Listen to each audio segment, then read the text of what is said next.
ये भरत का कॉलेज है, जहां भरत इसी साल प्रोफेसर के तौर पर ज्वाइन हुआ है। दिवाली की छुट्टियां कल ही से शुरू होने वाली थी, इसीलिए स्टाफ रूम में सभी लोग इसी बात पर चर्चा कर रहे थे। मेरे बच्चे तो मामा के यहाँ जाने के लिए उतावले हो रहे हैं। मेरे घर पे भी यही हाल है और बच्चों से ज्यादा तो हमारी श्रीमती जी उतावली हो रही हैं। उन्हें अपने मायके जो जाने मिलेगा। लेकिन पहले तो मैं मेरे घर ही जाऊंगा, उसके बाद भाई दूज वाले दिन ससुराल। आप लोगों के तो घर वाले उतावले हैं, लेकिन यहाँ तो मैं खुद उतावला हो रहा हूँ। मेरी माँ दिवाली में क्या पकवान बनाती है, बस सोच सोच के अभी से मुंह में पानी आ रहा है। सभी लोग दिवाली के लिए खुश थे और दिवाली मनाने के प्रोग्राम अपने अपने तरीके से बना रहे थे। लेकिन भरत बस सबकी बातें सुन रहा था। वो वहां से उठ के चुपचाप अपने क्वार्टर की तरफ बढ़ने लगा। भरत के मन में बड़ी उलझन चल रही थी, क्योंकि भरत के परिवार में अब भरत ही अकेला बचा था। भरत का परिवार एक किसान था।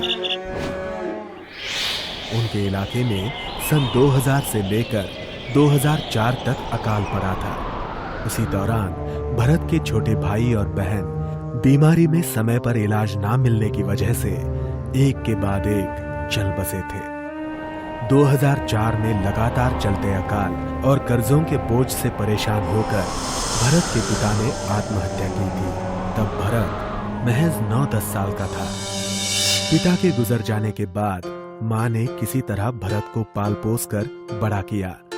भरत पढ़ाई में होशियार था, लेकिन काबिलियत होने के बावजूद डॉक्टर या इंजीनियर बनने की उसकी हैसियत नहीं थी। फिर भी जोशी सर की थोड़ी मदद और भरपूर मार्गदर्शन के दम पर आज भरत एक नामी कॉलेज में प्रोफेसर बन चुका था। अपनी बैग पैक करके उदास मन से ही भरत अपने गांव के लिए निकल पड़ा। हालांकि पिछले साल खेत में काम करते वक्त सांप के डसने से भरत की मां गुजर गई थी। फिर भी भरत को किसानी से बेहद लगाव था, लेकिन उसे ये भी पता था कि बेहतरीन खेती करने के लिए पैसों की जरूरत होती है। इसीलिए अब उसने अपने पिता के दोस्त नामदेव काका के माध्यम से आधुनिक पद्धति से खेती करना शुरू किया था।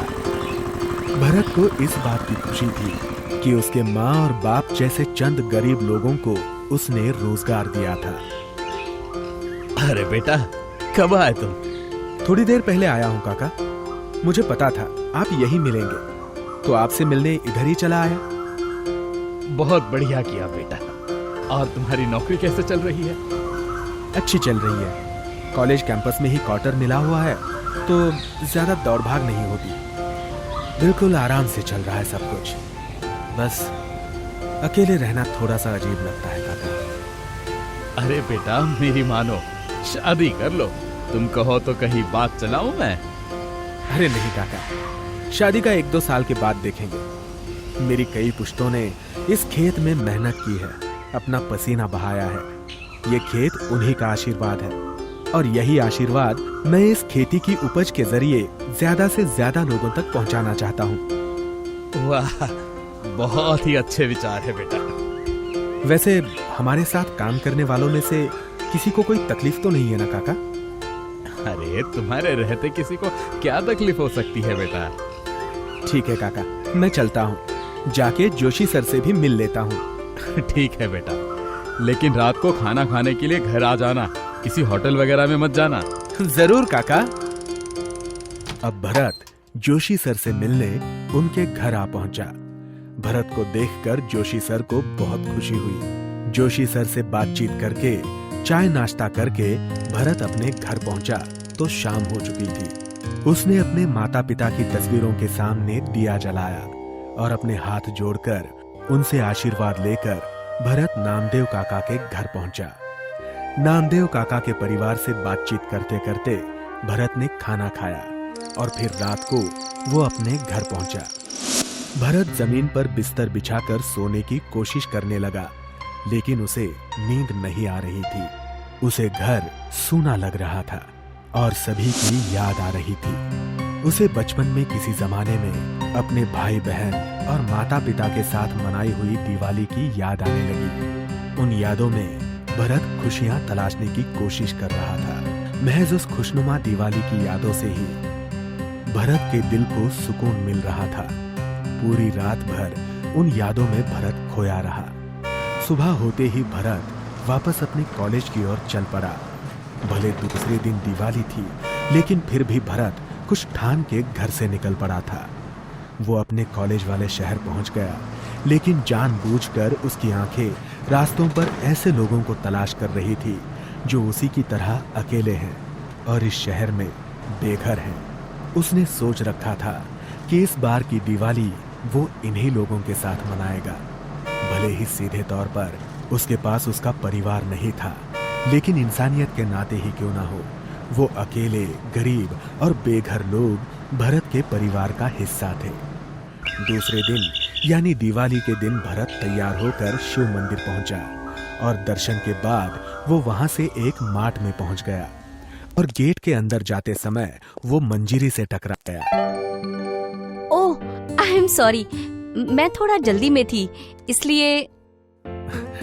कोई बात नहीं, आपको चोट तो नहीं लगी ना? नहीं नहीं, मैं बिल्कुल ठीक हूँ।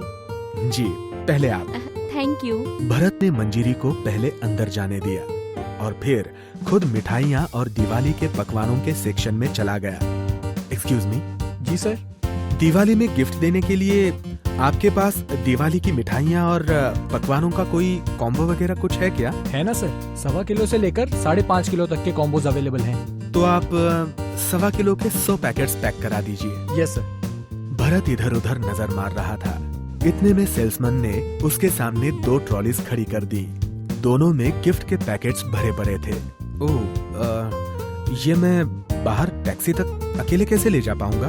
डोंट वरी सर, हमारे लोग सारे पैकेट्स बाहर टैक्सी तक पहुंचा देंगे। सेल्समैन की इस बात से भरत को थोड़ी राहत मिली और उसने बिल पे करने के लिए सेल्समैन को एटीएम सौंप दिया। मार्ट से बाहर आकर भरत ने देखा तो वहाँ 2-3 टैक्सियां पहले से ही खड़ी थी। उनमें से एक टैक्सी की तरफ भरत बढ़ा। Happy Diwali sir. Happy Diwali साहब। कुछ गिफ्ट्स हैं जो लोगों को बांटने के लिए चलना है, आप चलेंगे? क्यों नहीं चलेंगे साहब, बिल्कुल चलेंगे। मार्ट के लोगों ने गिफ्ट के पैकेट्स टैक्सी में भर दिए। भरत ड्राइवर के पास बैठ गया और उसने पिछली सीट से एक पैकेट उठाकर ड्राइवर को दे दिया। ये आपके लिए सर। बहुत बहुत शुक्रिया साहब। ड्राइवर ने खुश होकर गिफ्ट ले लिया और गाड़ी चल पड़ी। फुटपाथ पर किसी तरह गुजर बसर करने वाले लोगों के पास भरत पहुंचा और सभी को दिवाली की बधाई के साथ एक एक गिफ्ट का पैकेट देने लगा। भरत ने एक बूढ़ी औरत को देखा और वो उसे गिफ्ट का पैकेट देने के लिए उसके पास गया। हैप्पी दिवाली माँ जी। औरत ने उसकी तरफ देखा। भरत ने उसकी ओर गिफ्ट का एक पैकेट बढ़ाया। उस औरत ने वो पैकेट लेकर अपनी गोद में रख लिया। इतने में उस औरत के सामने एक ब्लैंकेट आया और एक प्यारी सी आवाज में दिवाली की शुभकामना भी।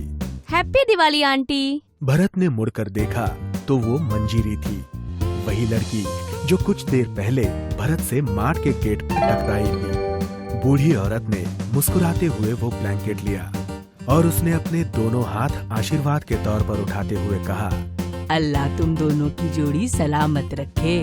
बूढ़ी औरत के इस आशीर्वाद से भरत और मंजीरी दोनों चौंक गए। तो ये गिफ्ट्स खरीदने के लिए आप मार्ट आए थे? जी, और आप? यही ब्लैंकेट्स खरीदने। मैं जानती थी कि आप जैसा कोई न कोई भला इंसान इन लोगों को दिवाली के पकवान भेंट तो दे ही देगा। तो मैंने सोचा कि अब जब ठंड का मौसम शुरू हो चुका है तो क्यों ना मैं इन लोगों को ब्लैंकेट्स गिफ्ट दे दूं। बहुत अच्छा सोचा आपने। वैसे आपकी फैमिली नहीं आई आपके साथ? मेरे साथ मेरी फैमिली नहीं आई, मैं खुद मेरी फैमिली के पास आई हूँ। मतलब ब्लड रिलेशन में फिलहाल कोई है नहीं, लेकिन बाई हार्ट सभी मेरी फैमिली है। और आपकी फैमिली? मेरी सिचुएशन भी बिल्कुल आप ही की तरह है। ओह। एक दूसरे से बातचीत करते करते दोनों ने अपने अपने गिफ्ट्स बांट दिए। By the way, I am Manjari. मैं भरत। अपने शहर की आतिशबाजी देखना चाहेंगे? जी, बिल्कुल देखना चाहूंगा।